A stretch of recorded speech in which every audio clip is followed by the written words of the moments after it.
Assalamualaikum warahmatullahi wabarakatuh. Saya di sini akan menjelaskan tentang metode hukum Islam, objek dan subjek hukum Islam. Hukum dalam konsep ilmu usul fikih dibagi dua macam, yaitu hukum taklifi dan hukum wadhi. Secara terminologi, hukum adalah kitab Allah yang berhubungan dengan perbuatan mukallaf dalam bentuk al-i'tiqad dan at-takhir dan al-wadi yang bermaksud dengan kitab dan firman Allah yang berupa perintah-perintah atau larangan-larangan.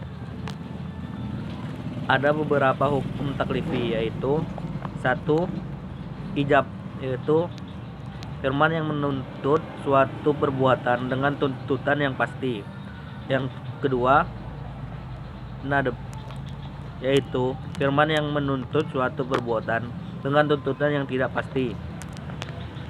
Menurut ulama Hanafiyah, hukum taklifi dibagi menjadi 7, yaitu fardu, wajib, tahrim, arahah tahrim, karhah tanzi, nadab, dan ibahah. Menurut ulama Hanafiyah, jika suatu perintah didasarkan pada dalil yang pasti seperti Al-Quran dan hadis mutawatir, perintah itu disebut dengan perintah fardu. Akan tetapi jika perintah itu berdasarkan pada dalil yang zaini, perintah itu dinamakan wajib. Demikian pula hal yang dengan larangan. Jika larangan itu didosakan pada dalil yang qat'i, disebut haram. Wadhi ialah firman Allah yang menjadikan sesuatu sebagai sebab adanya yang lain, atau musabab, atau sebagai syarat yang lain, atau sebagai penghalang adanya yang lain. Hukum wadhi dibagi 3, yaitu sebab, syarat, dan mani.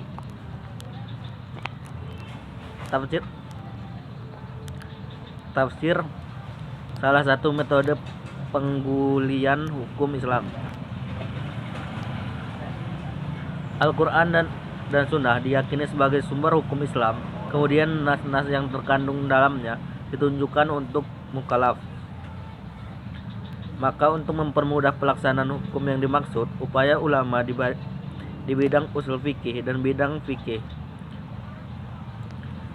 mulai menggunakan pendekatan rasio dengan menggali makna dan maksud yang dikandung oleh kedua sumber hukum tersebut.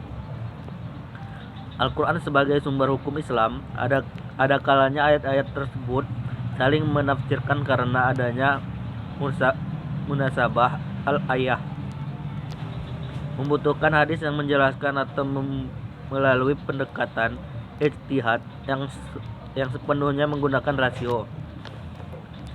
Ijtihad sebagai metode penggalian hukum Islam. Ijtihad berasal dari kata jahda, artinya al-mayakkah, atau sulit, berat, susah, atau sukar. Menurut Ahmad Syafi'i, secara etimologis kata ijtihad artinya kesulitan atau kesusahan, juga diartikan dengan kesanggupan dan kemampuan.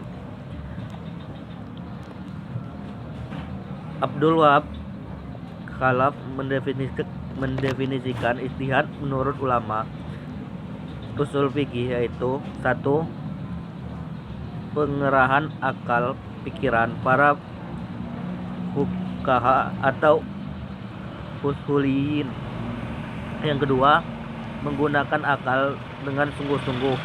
Yang ketiga, berkaitan dengan hukum syar'i dan amaliyah. Yang keempat, menggali kandungan hukum syar'i dengan berbagai usaha dan pendekatan. Yang kelima, dalil-dalil yang ada dirinci sedemikian rupa sehingga hilang kezaniannya. Yang keenam, hasil ijtihad berbentuk fikih sehingga mudah untuk diamalkan. Sekian, terima kasih. Wassalamualaikum warahmatullahi wabarakatuh.